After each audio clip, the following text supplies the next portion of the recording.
Ikkeri depot ಘಟಕದ ಪ್ರಬಂಧಕರು ಚಿಕ್ಕೋಡಿ ಘಟಕಕ್ಕೆ ವರ್ಗಾವಣೆ. ಈ ಸಂದರ್ಭದಲ್ಲಿ ಎಸ್ಸಿ ಎಸ್ಟಿ ನೌಕರರ ಕ್ಷೇಮಾಭಿವೃದ್ಧಿ ಸಂಘದ ಪರವಾಗಿ ಸದರಿ ರಾಜು ಪಾಟೀಲ್ ಘಟಕದ ಪ್ರಬಂಧಕರನ್ನ ಆಗಮಿಸಲಾಯಿತು.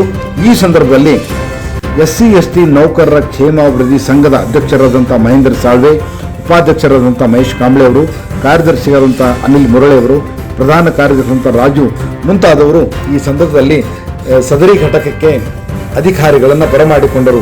ಆ ಸಂದರ್ಭದಲ್ಲಿ ಆ ಕುರಿತಂಥ ಒಂದು ವಿಡಿಯೋ ನಿಮಗಾಗಿ.